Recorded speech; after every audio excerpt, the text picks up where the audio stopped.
और उस अवैध किस तरह की स्थिति बनी है।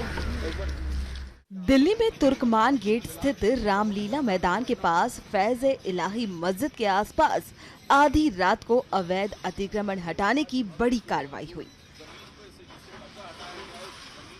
7 जनवरी तड़के करीब 10 बुलडोजर और 15 से ज्यादा जेसीबी मशीनों ने डेमोलिशन का काम शुरू किया। इस दौरान हालात तनावपूर्ण हो गए।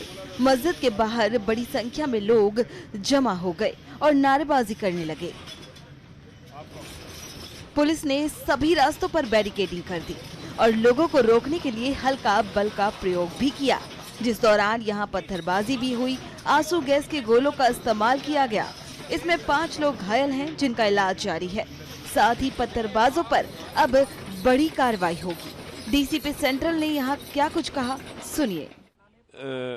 डेमोलिशन लैंड ओनिंग एजेंसी जो है एमसीडी के साइड से हमें इंटीमेशन आया था कि पुलिस फोर्स देना है।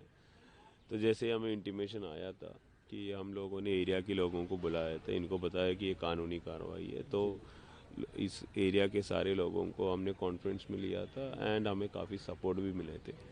तो एमसीडी ने हमें बताया कि 6 और 7 तारीख के नाइट को हम लोग करेंगे। जैसे ही एमसीडी से हमें इंटीमेशन मिला कि इस टाइम में करना है, हमने अपने फोर्स मोबिलाइज किया, अपने ऑफिसर्स को इधर डिप्लॉय किया।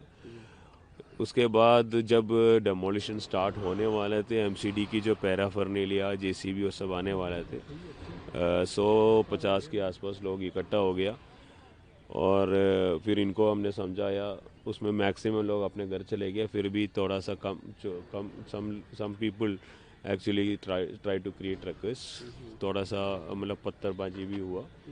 और उसके बाद हमारा जो कंसर्न एडिशनल डीसीपीज और डीसीपी से तो अपना फोर्स लेके उनको पुश बैक किया, means using minimum amount of force. उस कार्रवाई में 5 लोगों को, पुलिस वालों को माइनर इंजरीज हुआ है, उनको मेडिकल किया भी है। जैसे मेडिकल रिपोर्ट्स आएगा और उनके स्टेटमेंट्स रिकॉर्ड करेगा और सीसीटीवी कैमरास एनालाइज करेगा, उसके बाद हम लोग ये जो प्रॉब्लम क्रिएट करने वाले लोगों के खिलाफ कानूनी कार्रवाई करेंगे। मस्जिद फैज़-ए-इलाही के कितने परिसर पर कार्रवाई की गई है, कितने को डेमोलिशन किया गया है? वो जो लैंड ओनिंग एजेंसी है वो उनके साइड से आपको बेटर इन्फॉर्मेशन मिलेगा। मैं सिर्फ ये बता सकता हूँ कि फैज़-ए-इलाही मस्जिद की जो विसिनिटी में एक बैंक्वेट हॉल था और एक डिस्पेंसरी थे, जो कोर्ट ने डिक्लेयर किया था कि ये कब्जा है और मतलब इलीगल पोसेशन है, उनको कल रात को तोड़ दिया गया। कितनी फोर्स लगाई गई है थी, कितनी फोर्स लगाई गई थी और क्या एफआईआर दर्ज की गई? अब हमारा डिस्ट्रिक्ट का फोर्स थे, other than that north zone के बाकी डिस्ट्रिक्ट से भी डीसीपीस आए थे, इनकी स्टाफ भी आए थे और आउटसाइड फोर्स भी हमने लगाया था। तो जितना एरिया था इनको कवर करने के लिए हमने फोर्स डिप्लॉय किया। एफआईआर अभी दर्ज नहीं हुई। मैंने पहले भी बोला कि अभी 5 लोगों को ये मेडिकल चोट लगा है, उनके रिपोर्ट्स आने के बाद उनके स्टेटमेंट्स रिकॉर्ड करने के बाद विल रजिस्टर। धारा 144 लागू है, कब तक लागू रहेगी? सॉरी, धारा 144 लागू है, कब तक लागू रहेगी?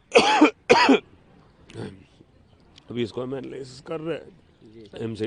एमसीडी से कोऑर्डिनेशन मीटिंग हम करेंगे, एमसीडी की फीडबैक ले लेंगे कि अभी कितना और काम बाकी है, उसके बेसिस में will take it. Sir, important सवाल ये है कि क्या उम्मीद थी कि पत्थरबाजी की जाएगी जिस तरीके से? नहीं, जितना हमने लोगों से हमने कॉन्फ्रेंस बिल्डिंग मेशर्स किया था, we were not expecting there will be a पत्थरबाजी।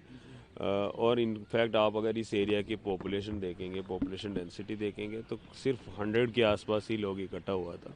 उसमें से काफ़ी लोगों को जब हमने समझाने की कोशिश की, वो लोग चले भी गए थे। फिर भी 25-30 लोगों ने यहाँ पे प्रॉब्लम क्रिएट किया, तो उनको तो पुलिस फोर्स ने पुश बैक किया। एक ही बार पत्थरबाजी हुआ तो उसमें 5 लोग थोड़ा सा जिनचोड़ हुआ और उसके बाद पुश बैक करने के बाद फिर throughout the process there was no issue. Tear gas का भी इस्तेमाल करना पड़ा? 1-2 बार करना पड़ा, तो अभी वो पूरा चेक करेंगे क्या कार्रवाई की, उसके बेसिस में हम लीगल एक्शन लेंगे। ट्रैफिक एडवाइजरी जारी हुई है सर, उसको लेकर क्या कहेंगे, कब तक ये रहेगा, क्योंकि काफ़ी रोड बंद हैं? अभी मॉर्निंग स्टार्ट हो रहा है। जैसे ही एमसीडी से हमें कंफर्मेशन मिलेगा कि डेमोलिशन ख़त्म हुआ या फिर अभी आगे कार्रवाई नहीं करना है या जैसा भी हो, उसके बेसिस में हम डिसाइड करेंगे और ट्रैफिक पुलिस के साथ कोऑर्डिनेट करके उसमें ये करेगा। लेकिन मैं एक एश्योरेंस ये दे सकता हूँ कि by 10 o'clock the traffic will be almost by 10 o'clock, unless and otherwise there is something which is beyond our control, the traffic will be smoothly flowing again.